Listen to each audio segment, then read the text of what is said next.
सो भाई as a Real Madrid fan मैं बहुत ज़्यादा खुश हूँ, बहुत ज़्यादा एक्साइटेड हूँ, बहुत ज़्यादा सेटिस्फाइड हूँ भाई। फाइनली रियल मैड्रिड के पास एक प्रॉपर प्रॉपर लेफ्ट बैक आ गया भाई, विद ब्रेन।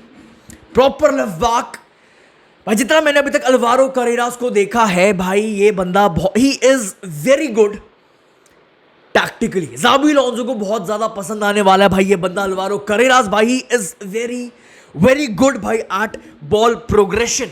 भाई इज वेरी गुड भाई एट, इसके पास जो पासिंग है, जो पासिंग रेंज है, इसके पास जो बॉल कैरिंग एबिलिटी है, अच्छी खासी पासिंग रेंज है भाई अल्वारो करेरास के पास। भाई काफ़ी अच्छा खासा दिख रहा है under pressure in tight spaces, and सबसे इंपॉर्टेंट बहुत वर्सटाइल है भाई। अगर मैं रियल मैड्रिड की एकेडमी वाले दिनों की बात करूं, जब ये रियल मैड्रिड की एकेडमी में था, ये बंदा लेफ्ट विंग भी खेल चुका है, सीएम भी खेल चुका है, डीएम भी खेल चुका है। अगर मैं अभी की बात करूं भाई, ये बहुत वर्सटाइल है। लेफ्ट बैक खेल सकता है, लेफ्ट विंग बैक खेल सकता है, एंड भाई यहां तक ये बंदा लेफ्ट सेंटर बैक वाला रोल खेल सकता है अंडर ज़ाबी अलोंसो। पहले ही बता दूं भाई, ये बंदा फ्लैशी नहीं है। वो स्किल्स वो आपको, he is not that flashy like भाई नूनो मेंडिस या फिर अल्फोंसो डेविस टाइप का भाई। ये वो स्किलफुल प्लेयर नहीं है, बट रियल मैड्रिड को जो चाहिए, ज़ाबी अलोंसो को जो चाहिए, वो सब अल्वारो करेरास के पास है, भर भर के भाई। अब आप देखो भाई, कुछ रियल मैड्रिड फैंस चाहते थे, कुछ रियल मैड्रिड फैंस चाहते थे भाई थियो हर्नांडेज को लेके आते, यार काश सस्ता भी पड़ता, हम मिगेल गुटेरेस को वापस लेके आते, हम ग्रिमाल्डो को लेके आते जो ज़ाबी अलोंसो के सिस्टम में ऑलरेडी खेल चुका है। बट भाई मैं कहीं ना कहीं स्टार्टिंग से क्लियर था as a Real Madrid fan for Alvaro Carreras. क्यों? बिकॉज इन सब, कोई और नाम, कोई भी आप नाम लो, थियो लो, आप ग्रिमाल्डो लो, आप कोई सा भी नाम लो, बट मुझे एक चीज अच्छे से दिख रही है इस बंदे के अंदर। ये बंदा इन तीनों से फिर और लेफ्ट बैक से ज्यादा बेटर है जब बात आती है टैक्टिकल फ्लेक्सिबिलिटी की। टैक्टिकली अगर मैं बात करूं, टैक्टिकल फ्लेक्सिबिलिटी की बात करूं भाई, ये बंदा ज्यादा बेटर फिट है for Real Madrid, for Xabi Alonso and for Xabi Alonso के सिस्टम के लिए। प्लस सिर्फ 22 साल का थियो हर्नांडेज बड़ा है भाई, जो रियल मैड्रिड का क्राइटेरिया। ग्रिमाल्डो बड़ा है भाई, सिर्फ 22 साल का अल्वारो करेरास 8 से 10 साल अपने प्राइम पर देगा भाई रियल मैड्रिड को। थोड़ी भाई अगर मैं डिटेल में बात करूं, अल्वारो करेरास भाई एक लेफ्ट फुटेड टेक्निकल प्लेयर है भाई, जो अगर मैं 2-3 चीजें आपके सामने रखूं जो बहुत ज्यादा मुझे इंप्रेस करी है इस बंदे की, अल्वारो करेरास की। पहली चीज, इस बंदे के पास जो पासिंग है, जो पासिंग रेंज है भाई, his passing, his long passing भाई from left back position, from wide position भाई, जो बिल्डअप में बहुत ज्यादा हेल्प करेगी रियल मैड्रिड को, ज़ाबी अलोंसो को, इस सिस्टम को भाई। हिज प्रिसाइज पासिंग भाई विद एक्यूरेसी। सेकंड चीज क्या भाई, अल्वारो करेरास के पास जो बॉल कैरिंग एबिलिटी है from deep into advance area भाई, ये एक फॉर मी बहुत बड़ा गेम चेंजर होगा for Real Madrid, again for Xabi Alonso भाई। अल्वारो करेरास की बॉल कैरिंग भाई ability with control, with speed, with close dribbling, with close control, बहुत यूजफुल, बहुत ज्यादा हेल्प करने वाली है भाई ज़ाबी अलोंसो एंड उसके सिस्टम के लिए। एंड थर्ड भाई, अल्वारो करेरास की क्रॉसिंग। ये चीज मैं पहले भी रख चुका हूं भाई, इस बंदे के पास जो क्रॉसिंग है, बहुत बहुत डेंजरस क्रॉस भाई, कभी भी प्ले स्विच कर सकता है। स्विच करना हो, बिल्डअप हो या फिर फाइनल थर्ड हो, अल्वारो करेरास की पिन पॉइंट क्रॉसिंग अगेन एक बहुत बड़ा गेम चेंजर बनेगी फॉर रियल मैड्रिड भाई। अगर मैं डिफेंस की बात करूं भाई, तो वर्सेस लमीन यमाल, जो one of the most dangerous right winger है राइट नाउ, स्किलफुल है, जो किसी भी डिफेंस को कभी भी खोल सकता है भाई, वर्सेस लमीन यमाल। मैं 2 मैचेस की बात कर रहा हूं, इन अपने होम एंड अवे मैचेस की भाई।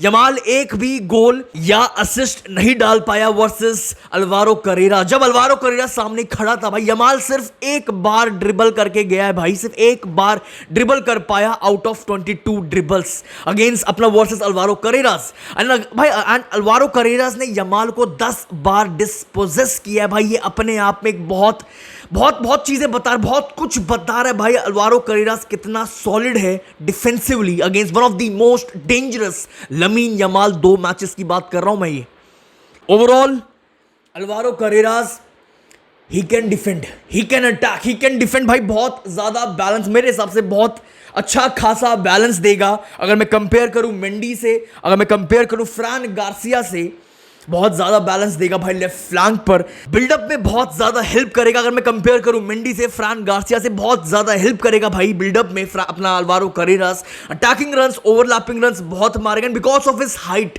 इसके पास जो हाइट है डिफेंस में एंड बॉक्स डिफेंस की, अगर बॉक्स डिफेंडिंग की बात करूं भाई, रियल मैड्रिड की अच्छी खासी, रियल मैड्रिड को अच्छा खासा सॉलिड कर देगा, रियल मैड्रिड की बैकलाइन को अच्छा खासा सॉलिड कर देगा भाई।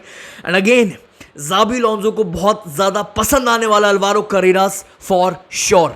ठीक है भाई, अब आते हैं भाई जो बहुत सारी रिपोर्ट्स आ रही हैं भाई, कोनाटे एंड मिडफील्डर से रिलेटेड मुझे आपके साथ बहुत सारी डिस्कशन, बहुत सारी बातें करनी है। आप लोगों के थॉट्स चाहिए कमेंट सेक्शन में। पहले रिपोर्ट रखते हैं भाई, पहली रिपोर्ट भाई, there are currently no negotiations भाई on a contract renewal between Konate and Liverpool भाई, talks are blocked. Second report भाई जो आपको मैंने कल भी दिखाई थी, रियल मैड्रिड भाई विल ऑफर 20 से 25 million to sign Konate this summer, but Liverpool को भाई 50 मिलियन से ज्यादा चाहिए। 50 मिलियन ये तो पॉसिबल, ये तो कोई सेंस ही नहीं है भाई, क्योंकि नेक्स्ट सीजन 2026 में रियल मैड्रिड का प्लान क्लियर है। फेब्रिजो की रिपोर्ट आ चुकी है, रियल मैड्रिड का प्लान क्लियर है भाई। रियल मैड्रिड चाहती है हम कोनाटे को उठाएं एज फ्री एजेंट 2026 में। हमें रियल मैड्रिड के पास कोई दिक्कत नहीं है, भर भर के सेंटर बैक्स हैं, डेप्थ है, डीन हाउसन आ गया, चुआमेनी है, रूडिगर है, एसेंसियो है, अलाबा आ जाएगा, मिलिटाओ वापस आ गया, तो हमें कोई दिक्कत नहीं है, काम चला लेंगे हम दिस सीजन विद ये अपना डिफेंस। According to Fabrizio Romano Real Madrid का प्लान सिंपल है, 2026 में उठाएंगे कोनाटे को फ्री में। बट जैसे जैसे अब टाइम आगे जाएगा, क्योंकि लिवरपूल का एक चीज क्लियर है, अकॉर्डिंग टू रिपोर्ट्स, अगर लिवरपूल अपना फुल ट्राई करेगी, अगर कोनाटे साइन नहीं करता, कॉन्ट्रैक्ट रिन्यू नहीं करता विद लिवरपूल का क्लियर है, कोनाटे को हम फ्री, इतने बड़े सेंटर बैक को फ्री में नहीं जाने देंगे हम। जितना भी मिलेगा, जितना भी पैसा मिलेगा उसको सेल करने के लिए देखेगी लिवरपूल। एंड अगर जैसे जैसे टाइम आगे जाएगा, लिवरपूल को अगर समझ आ जाएगा कोनाटे अगर इंटरेस्ट नहीं दिखा रहा, अगर कोनाटे रिन्यूअल साइन नहीं करता, तो लिवरपूल को सेल करना पड़ेगा। एंड तब रियल मैड्रिड खड़ी होगी अपना ऑफर लेके 20 से 25 मिलियन। बहुत बढ़िया ऑफर है मेरे ख्याल से भाई किसी एक सेंटर बैक के लिए जो अगले सीजन फ्री है। So I think Konate to Real Madrid this summer काफी हाई चांसेस हैं। अब आते हैं भाई मिडफील्डर पे। मिडफील्ड क्योंकि बहुत रिपोर्ट्स आ रही हैं, बहुत बड़ी एक रिपोर्ट आई है भाई एक रियल मैड्रिड की तरफ से। रियल मैड्रिड भाई they are not working on signing a midfielder right now भाई। The club has not found any midfielder भाई on the market that convinces them. अपना जो पेरेज है भाई does not want to overpay for players that are not worth it.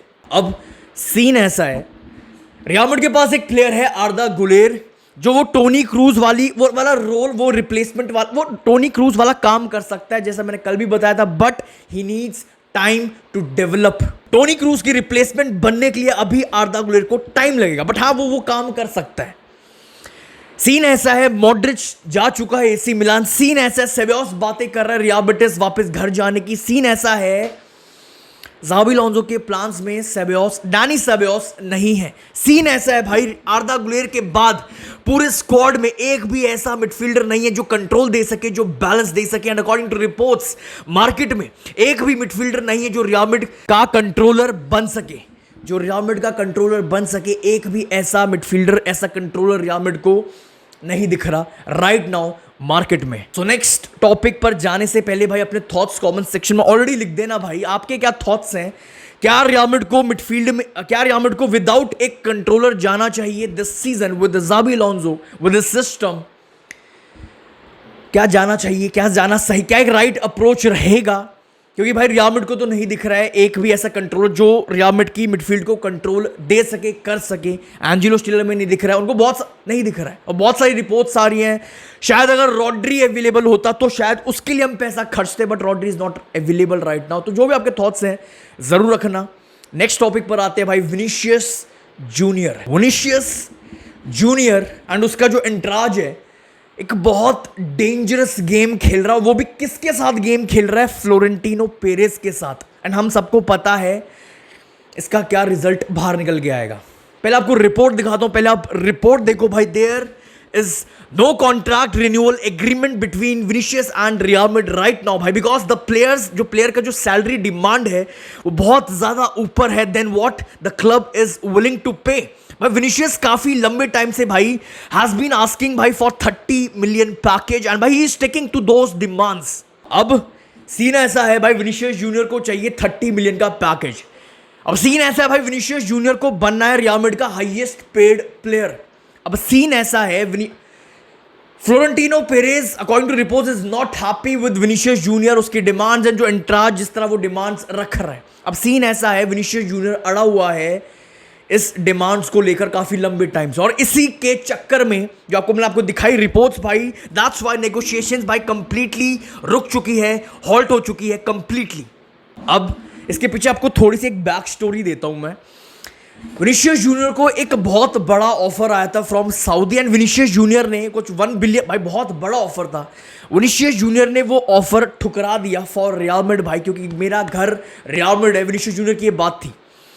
Vinicius junior बहुत बड़ा offer ठुकरा दिया। अब सीन ऐसा है विनीशियस जूनियर कहीं ना कहीं वो एक्सपेक्ट कर रहा है इतना बड़ा ऑफर मैंने रियल मैड्रिड के लिए ठुकराया, तो कहीं ना कहीं रियल मैड्रिड मुझे एक बहुत अच्छा, एक बेटर कॉन्ट्रैक्ट, एक अच्छा खासा मेरी डिमांड के हिसाब से वो वाला ऑफर नहीं, उतना बड़ा कॉन्ट्रैक्ट नहीं देगी जितना सऊदी दे रही थी, बट एक अच्छा खासा कॉन्ट्रैक्ट रिन्यूअल मुझे देगी बिकॉज मैंने सऊदी ठुकराई बिकॉज फॉर रियल मैड्रिड।